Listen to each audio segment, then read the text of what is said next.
Daily Brad Devotions. Today's reflection with Pastor Jeff Eliscopides. Mabuhay ka, Brad Jeff. Binabati rin natin si Iñaki Garcia, Senyor. Good morning. Nakaantabay din niya sa ating pong The Daily Brad. Araw-araw na leksyon at aral mula po naman kay Brad Jeff Eliscopides on a Monday morning. Hello, Brad. Good morning. Morning, Ted. Of course. Angela, you're still here. Good morning. Yes. Good morning sa'yo, Brad.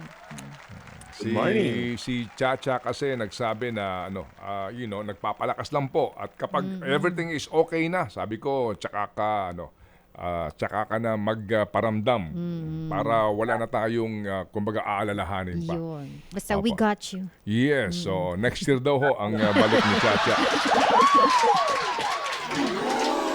Jeff, Ano ba in-apply niya, Ted? Eternity Kamusta? leave ba? Sabi Hindi, joke lang po. Sa mga fans, sa mga sa mga fans. fans po ni Chacha, bago ho magpasko Andito na siya. ng pagkabuhay.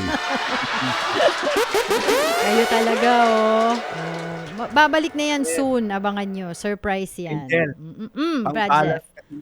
pambalance namin si Chacha. Pag super seniors, kay Ted yan. Pag mga bata, Chacha yan, mga millennials, Gen Z. So sa akin, mga 30, 40s, ayan. Yo. Kay Dad. Ano ka mo? Sige. So, pwede ka ng kumbaga, manonood ka ng concert bukas ni David Foster and for Friends. sure, fan yan. Wala akong ticket, Ted. Sayang. Smart Maganda Araneta Coliseum. Sumo ba? O, sige. Paying ang ticket. Sige. So, bukas po yan, 8 p.m. Smart Araneta Coliseum, David Foster and Friends. Yan. O, yan. Kapanahunan po yan ni Brad Jeff at saka ni Ma'am Grace. Yun, Ay, tama. Kamusta ka, Brad Jeff? Ang iyong Father's Day celebration. Ay, okay naman ako, Brad. Ted, matutuwa ka. Inilabas ko yung biyanan ko, si Mami Angie. Kasi nakikinig. Pagkatapos umattend sa preaching ko last Sunday din sa Fairmont, sabi ko, Mami, diyan ka lang. Bahala sa'yo, huwag kang gagastos. Yun. Inilabas. Ikinain ko sa mamahaling restaurant. Siya lang ang kumain, kami sa labas lang. Sa labas. Hintayin ka na lang namin, Mami, pagkatapos mo. Pagtapos mo. Sa labas Oo, lang. dito Basta lang sagot kami ka. sa'yo, dito lang kami. Sagot ka.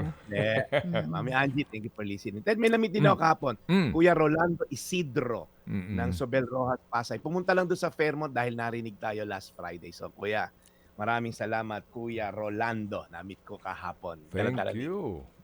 Salamat po, Kuya Rolando. Salamat po sa inyo pong pakikinig po sa ating programa. Marami nga nag-aabang nito. Pati nga si, nabanggit ko kanina, yung si Mami Cora Ang Yun. ng Tayuman. Araw-araw din ito ang inaabangan niyang segment, Brad Jeff. Go ahead. Yan, Brad Ted, magsimula lang tayo Lunes na Lunes. May mga challenges tayong kinakaharap, hindi naman po lingid yan everyday.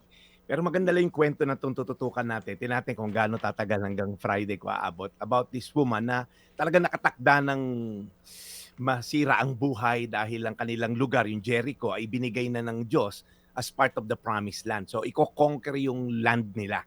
Okay, pero naiba yung landas na tong babae na to, ang pangalan niya ay Rahab. This happened 3,500 years ago. So medyo matagal na. So nagpadala po ng 2 espiya. Mamadaliin ko kwento kasi kung hihimayin natin baka abutin tayo na 9:00. Nagpadala ng 2 espiya muna si Joshua, patay na si Moses this time, para ma-scout yung land. Totoo bang maganda tong Jericho? Strategic kasi lugar, may tubig, maraming pwedeng gawin. Kaya lang, fortified city to, malataas yung walls. And then pagan worshipper to, sumasamba sa kung ano-anong mga anito and all. So pagpasok ng 2 espiya sa motel na tong si Rahab, para hindi mapansin yung 2 espiya sa motel na tulog ng isang prostitute, nalaman po nung hari at pinadadampot yung 2. Ngunit itinago sa mga sundalo. So matindi tong si Rahab, may alam siya na dapat nating matutunan kasi naiba ang destiny ng babae na to. Instead na dapat patay na siya, na iba po. So nung nabalitaan daw niya na yung ginawa ng Diyos na hinati yung dagat para sa mga Israelita, natalo yung 2 hari, yung Sihon at Og, paglabas lang nila sa Egypt. So naiba, meron siyang natutunan. Sabi niya, alam kong binigay ng Panginoon yung lupain na to at labis kami natakot dahil sa Diyos nyo. And then meron siyang faith declaration. Sabi niya, sapagkat ang Panginoon nyo na sinasamba, yan ang tunay na Diyos.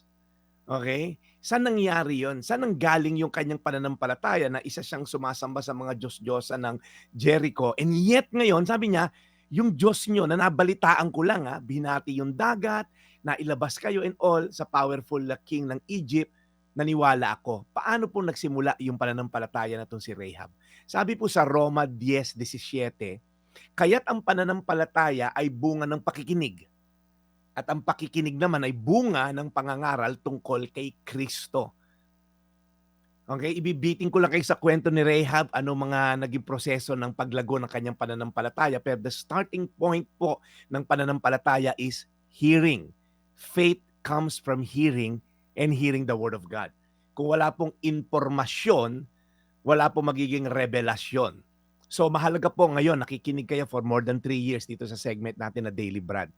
Ang goal po na to ay hindi lang para may marinig kayo, maging contestant, masabi niyo yung Bible verse. Hindi po. Pangalawa na lang po yun, laging sinasabi ni Brad Ted. Ang una po nating agenda rito ay lumago ang inyong pananampalataya dito sa Diyos na to, na aking kinakampanya every single morning, na ang Diyos natin ay buhay, makapangyarihan at powerful. So maaring hindi hatiin ang dagat ng Diyos yung problema mo, pero ang Diyos natin ay ganun ka-powerful at hopefully, mabuild ang ating faith as we continually listen sa mga kagalingan at kapangyarihan ng Diyos na to. Roma 10:17, kaya't ang pananampalataya ay bunga ng pakikinig at ang pakikinig naman ay bunga ng pangangaral tungkol kay Kristo. Tayo manalangin, Panginoon, alam namin sa daming boses na naririnig namin nowadays sa social media, sa TikTok, sa kung ano-ano, Lord, the social media platform. Lord, we're bombarded by different voices. And minsan, nalulunod yung salita mo. Nalulunod na malalakas na sigaw ng kung sino-sinong nagmamarunong sa social media. Pero Lord, ikaw lamang ang Diyos na may boses sa lahat dahil ikaw ang may control ng lahat. So Father, right now we ask, ikaw lamang po ang marinig namin. Ang boses sa pamagitan ng pagbabasa ng Biblia, pakikinig sa mga ganitong klaseng segment, at ipamuhay ang aming naririnig. Salamat, Panginoon, sa inyong kapangyarihan na kayang baguhin ang aming destiny. Sa pangalan ni Jesus. Amen. Amen. Panginoon, muli po maraming salamat sa mensahe at magandang balitang hatid ng The Daily Brad today. Pagpalaan niyo po lagi si Brad Jeff. Bless his mission. Alagaan niyo po lalo ng kanyang kalusugan at ang kanyang mga mahal sa buhay. Mahal na Panginoon, salamat din po sa lahat ng aming tagapakinig na ito po ang inaabangan sa aming programa. Nawa Panginoon, maging kapaki-pakinabang po ang aming pong programa sa buong linggong ito para po sa paghahatid ng magandang balita at aral sa ating pong mga tagapakinig. In Jesus' name we pray. Amen. Happy Monday indeed. Brad Jeff, meron lang natatanong dito, if you don't mind. Ito yung personal na katanungan sa iyo. No? At kung mamarapati mo, sagutin mo lang. Kung gusto mo, pag hindi naman, okay lang, naintindihan natin. Ang tanong nila, ano ba daw ang sabon mong panlaba? Akala ko kung ano na yan eh. Kinabahan ako. Kinabahan ka ba? Kasi Akala ko tatanong niya lagi kung na natin binabanggit yung Lunes ang iyong araw ng labada. Ano ba daw ang iyong sabong panlaba? Ajax ba o Super Wheel? Sabi ko naman sa'yo, nag-commercial yung nanay ko nung araw ng Super Wheel. So, Super Wheel po. Super Wheel. Okay.